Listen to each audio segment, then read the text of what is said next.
Okay, here's a challenge. The zombie apocalypse is happening right now. Look to your left. That's your weapon of choice. What's next to you? Leave it in the comments.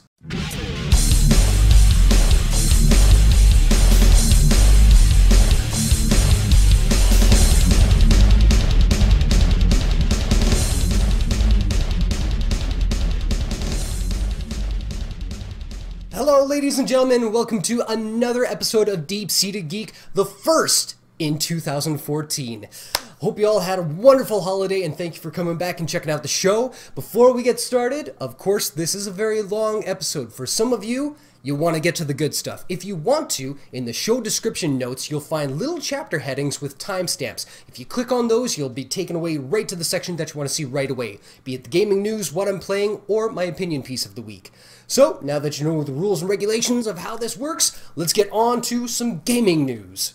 Now, the first little bit of news that we have to talk about is related to Sony and its acquisition of Gaikai. There was a patent that was registered not too long ago where it said something to the effect that Sony was going to be using its Gaikai service to emulate legacy games. Now, what that means is that it's going to emulate certain games in the PS1, 2, and 3 eras, okay? Because what they were saying in an interview was that for a lot of gamers, when they go back to old school games, they want something new, a little bit more of a different challenge than just playing the same maps over and over again, which is not my experience. I go back to play all the cool things that I remember when I was growing up. But anyway, the concept with that is kind of intriguing in a little way. It's kind of almost like they're saying, hey, we're allowing people to mod of old school games so that they become new and fresh. Whether that be open to the community, whether that's going to be a developer-based thing, who knows. But it is kind of cool to think that if you go through something like Final Fantasy VIII and you're searching around one of the map areas and all of a sudden up comes a new challenge or like a new creature that they've included in the new system, that wouldn't be a bad idea. So we'll have to look forward to see what they're actually going to do with that kind of system. Next up, CES, the Consumer Electronics Show, is happening this week. We're in the thick of it right now. And just recently they announced about 13 or 14 different versions of the Steam box from Valve that's going to be coming out.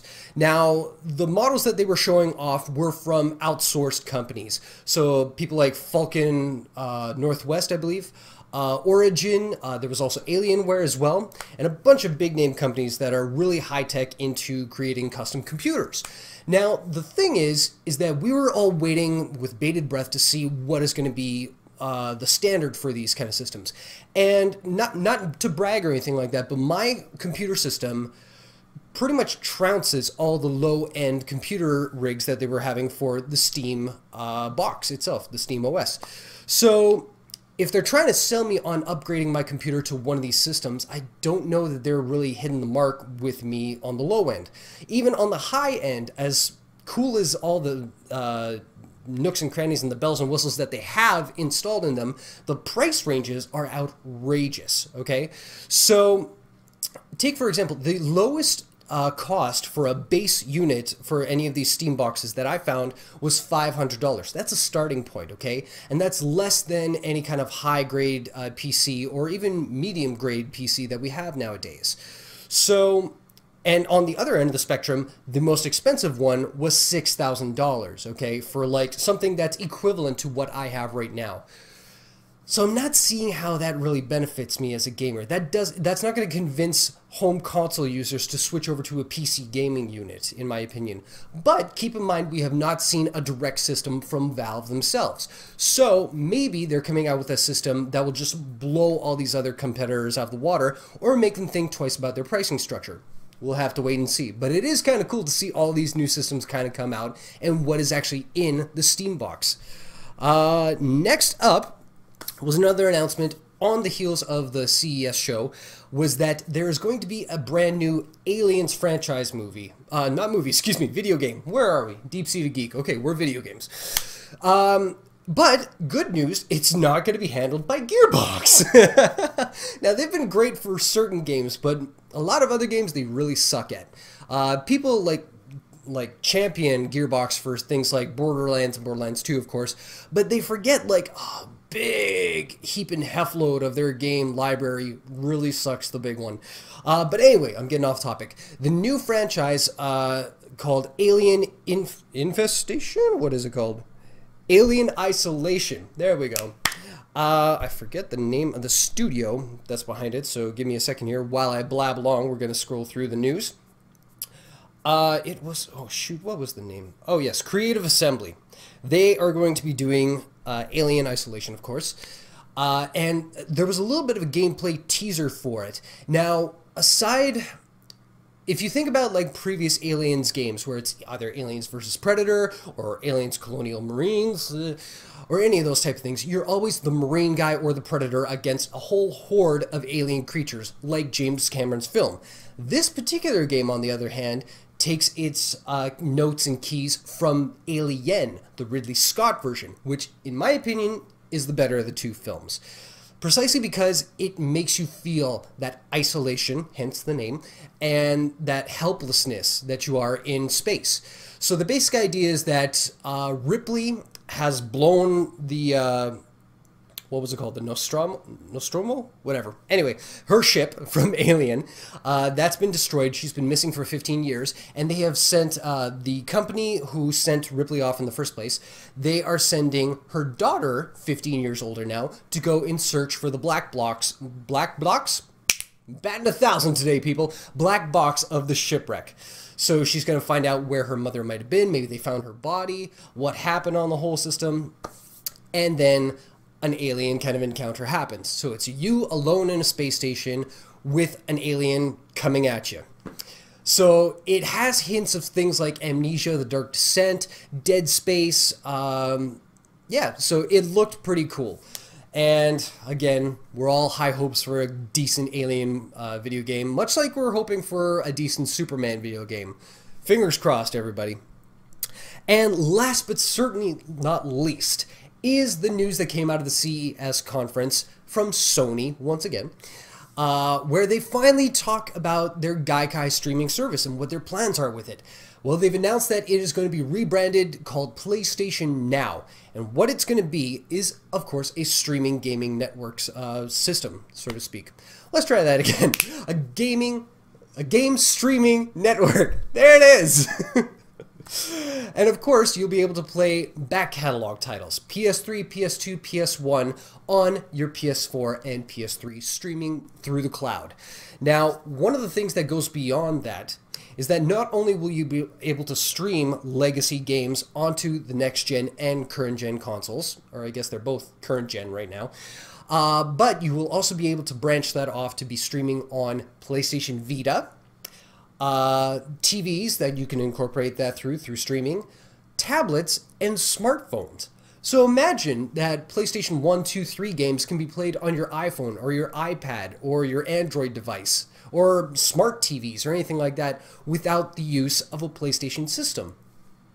That is kind of cool if you ask me, although it does raise some questions. If that's going to be the way of things, why would you buy a PlayStation Vita if you can play it on your current iPhone or something like that? But maybe that's not the case. Maybe you do need a particular system to have these as a base unit, and then it streams off of that as well. I don't know. But the fact that this is coming and that it solves their backwards compatibility issues is enormous. And, so great. One of the games that they showed off for this streaming service that is functional currently and will be beta tested in the US by the end of this month was The Last of Us. Yes, that's right. That's what my t-shirt is referencing. I got this for Christmas from the most awesome sister in the world. Yes! But the fact that Last of Us will be playable on PlayStation 4 sooner than later is just so exciting, okay? And to think of that, any game that has sold over 1 million units through Sony, you know it's going to be the first lineup of games that will be playable on the PlayStation 4 through Gaikai. Or I should get used to saying PlayStation Now. So that's the gaming news that we've heard this week. Now we're going to move on to what I've been playing. Now the first game that I played in the last couple of weeks was Kentucky Route Zero. Now I only played the first act. It's going to be a 5-part series. And I would jump right into Act 2. It was very, very good. but I want to have an idea of when Act 3, 4, 5 is coming. Because much like Game of Thrones, I don't want to read too far ahead and then have this huge gap of time before the next book comes out. Because I hate that, okay? I usually, like, for things like Game of Thrones or when Lost was coming out, I waited until the season was over and bought the DVD set. Because I know I'm the type of guy who has to watch episode after episode after episode. I'm not good with waiting things. I don't have that much patience. So I played Kentucky Route Zero, Episode 1. Fantastic. If you haven't tried it, go out, buy it. Even if it's like full price, it is so totally worth it. The narrative for it is very weird, like a Twin Peaksy kind of thing. It's got this back roads kind of ghost story element to it. The look of the game is just beautiful. And it's very easy to grasp. You know, it's just a point-and-click adventure kind of game. And yeah, it takes you down some really cool roads. So to speak. So Kentucky Route Zero, check it out, and you'll probably hear more about it once I go through all the different episodes. Next up was The Walking Dead Season 2. I got to play Episode 1, and I need to say again, Corey Reggett, thank you very much for buying that game. You are my Oprah. That game, again, it doesn't fail to impress me. Everything that I loved about the first Walking Dead, it's here in all its glory in Season 2. Now, the one complaint I would say about it is it makes sense that they chose Clementine to be the character that you control throughout the game. But the drawback is this is one character you do not want any harm to fall on her, okay? And it's very hard to see her or to control her in situations that will ensue violence, so to speak. I won't say too much about it because every little moment throughout the game is something I don't want to take away from you for being a first-time experience. I think that's very important. But there are situations where she comes under duress, we'll say.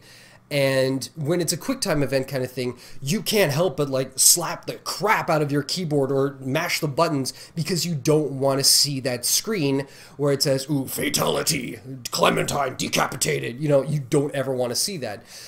And to see her in pain, she's like a child. She's like your child, you know? And you never want to see your kid in harm's way. So I guess in that respect, it really brings out that kind of emotion in you. So that's good job on you. But it's really taxing on your brain, on your feels, you know, everything. But it wouldn't be The Walking Dead if you didn't have that kind of heartstring tugging kind of thing. And of course, the narration, the storyline, the characters that are introduced to the whole thing, the dialogue options, it's all wonderful. So that's Episode 1. I can't wait for the rest of this stuff. And this is like the year for Telltale games, because we're getting The Walking Dead, we're getting The Wolf Among Us, we're going to be getting a Borderlands spinoff, and by the end of the year we'll get a Game of Thrones series as well. So I'm so frothing at the mouth over all the Telltale goodness that we're going to get this year. Moving along, I did play even more of Final Fantasy VIII. I can't get enough of this game. I also found out that there are little, I don't know what you would call them, mod things where you can go into your file save and alter some of the stats and everything like that. And I'm primarily a story guy. I don't need to prove anything about, yeah, I collected like 100 ethers and like I saved every kind of super elixir and I never used one and I found all the GFs and maxed their stats out. I don't have the time or the patience to do that. I just want to play through the story again. So I maxed all my stats, got everybody with all the items kind of thing, so I don't have to worry about collecting this stuff. I can just plow through it all. So I am having a ball, just one hit killing everybody.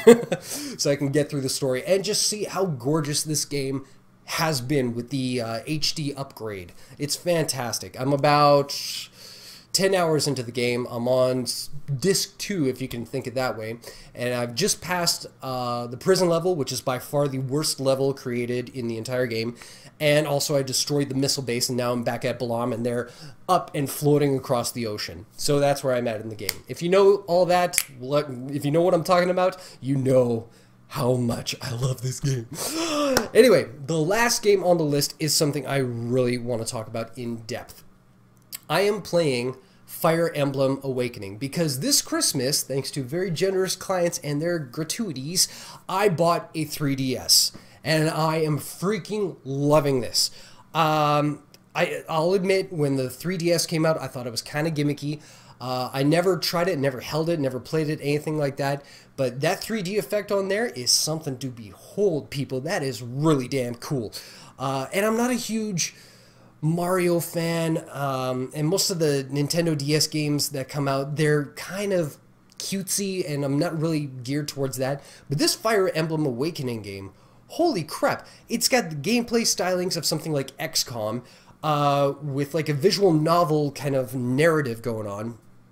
And all the characters, they talk and they act real, you know, like usually with like a JRPG style of game, with the look at least, you get this over the top, almost cutesy or quirky kind of behavior, and everybody kind of plays it straight, and it comes off really cool.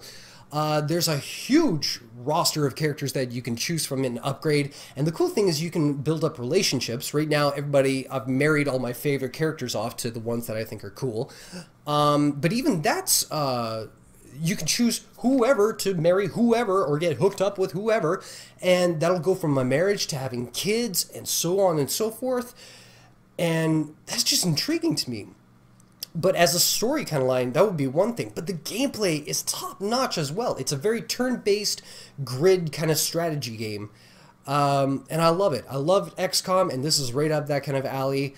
It's going to be a lengthy game. Apparently on howlongtobeat.com, it's going to take about 40 hours to go. I'm about 15 hours into it. There's 25 chapters. I've got 10 or 11 chapters in, and every time I'm off work, I can't wait to jump back into this game. It is that good. So if you haven't checked it out, if you haven't been sold on buying a 3DS, I would say this game would be the clincher.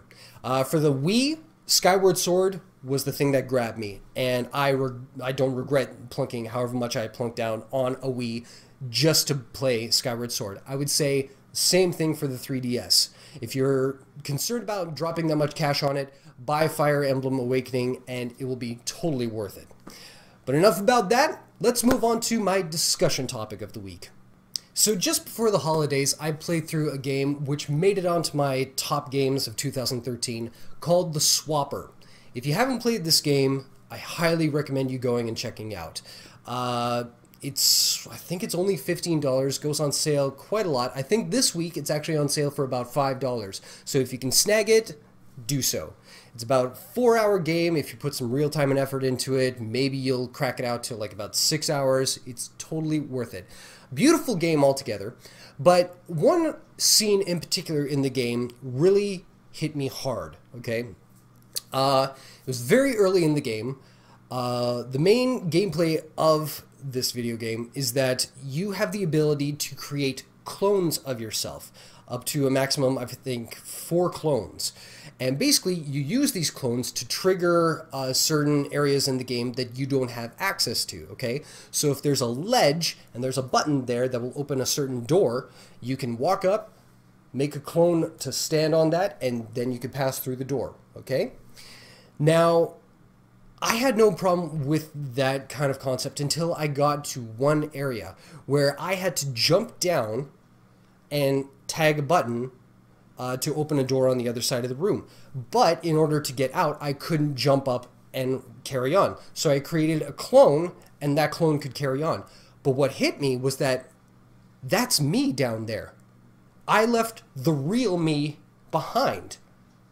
So it brought up this conflict in my brain. Like, I actually stood there in the game and I couldn't move for like a good 5-10 minutes, I think, just going back and forth like, no, there has to be a way, because I can't abandon my true self, you know?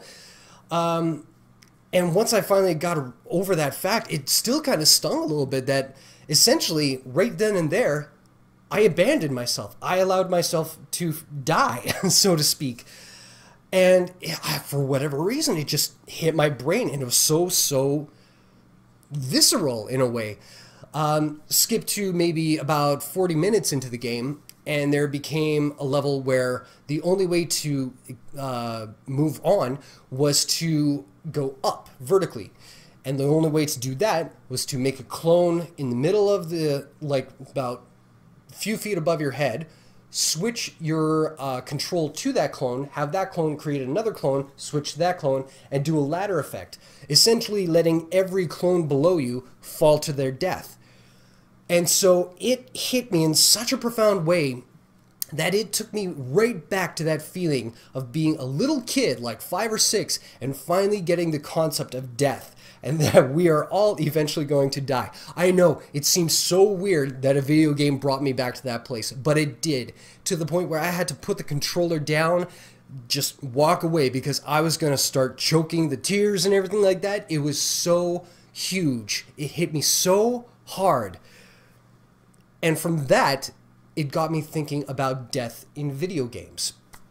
Now, back in the day when Super Mario Brothers and Ninja Gaiden came out, even Mega Man, you had a certain amount of lives, and then the game would chuck you right back to the beginning again. Super Mario Brothers was really hard for that. If you were just playing the game at first and you couldn't even get through level 1, first of all, that was it, okay? If you went through level 1, level 1, 2, level 1, 3, and you died anywhere along the way and you like wasted all your 1-ups, you were back at the beginning again. It was that difficult. Same with Ninja Gaiden. Correct me if I'm wrong, I don't know if it chucked you all the way back to the beginning of the game, but it definitely threw you back to like stage, whatever, 2-1 or like 6-1 instead of being at 6-3 where you died. So it was damn challenging that way. So the implications of death in video games had an impact in you. You did not want to die. You wanted to find every 1-up in existence, okay? You wanted to do that trick with Mario where you would continually jump on the turtle and it would get you enough points so it would just 1-up, 1-up, 1-up, 1-up, 1-up, 1-up until you had 99 1-ups, and then you could just go through the game at your leisure.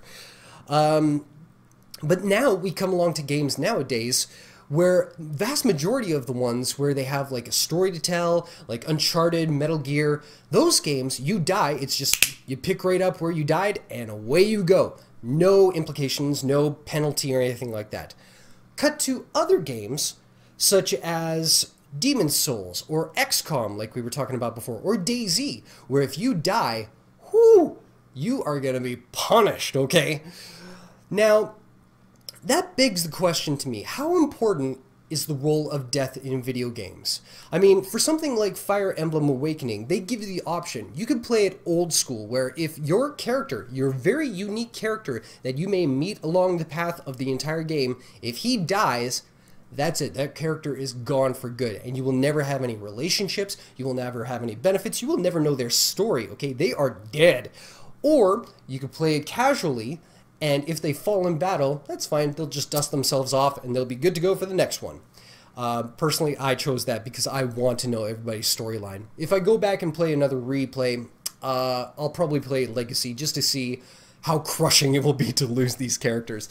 But yeah, I don't know how big of a role death plays in it. I don't know if that's something that most gamers look upon nowadays and say, ooh, if there's that kind of death mechanic, or if there's some sort of punishment, or if it's too difficult, I don't want to play it. Like, do gamers want that kind of challenge? I mean, if you look at something like Call of Duty, what if Call of Duty, instead of, if you get capped in a Call of Duty match, that's it, you're out of the game kind of thing. Would that be acceptable as a gameplay kind of thing? Like, that would be very challenging skill-wise. That would really show who's the best in Call of Duty, you know? If you were able to kind of deke and dodge and get your kills in without getting hit. I mean, many people can do that right now. They'll get kill streaks and everything. But, yeah, I think we'll put a twist on the games. But, I don't know. Like, is that a big important thing nowadays? So, that's what I've been thinking about, you know? Of course, like, it's got to hit you hard in a storyline kind of thing if, like, you have a beloved character that just kind of dies. I mean, like, look at Walking Dead. Almost everybody that you liked in that game just freaking died at one point or another if you weren't too careful. So, I don't know. Is that something that you, as gamers, really desire in your games? Or do you even care about that kind of thing? Do you prefer it that there is no penalty, there's no punishment? Do you feel that that's your kind of escapism in play? that in real life, you know, if you were to be Nathan Drake and you jumped off a ledge and tried to scale another one, you would probably likely fall to your death. Do you want that sort of realism in your video game? Or do you want to be able to just escape and be invincible like Superman and just go about the world doing your own thing? That's the question I'm posing to all you guys. That's what was on my brain through all my Christmas vacation time, okay? Was that, oh my god, I died, I left my soul back in the pit and he's on space rock, whatever. So, these are the thoughts of a deep-seated geek. What is on your brain? Tell me your thoughts in the comment section below, and I will be sure to respond to you in kind. And that brings us to close of another episode. Thank you very much for joining me in 2014. How crazy is that? Now, before we go, of course, I gotta make the special announcement that this January 26th, that is a Sunday at 5 p.m., we will be doing yet another live show of Deep-Seated Geek. So if you would like to get in on that, send me a message on YouTube, and I'll make sure to put you on the cast list for that month. Other than that, thank you very much. You know what to do. Hit like, favorite, share with your friends and family on Facebook, Twitter, and the like. Subscribe if you haven't already, because we put out new videos every Wednesday, and we will see you next week on Deep-Seated Geek. Take care.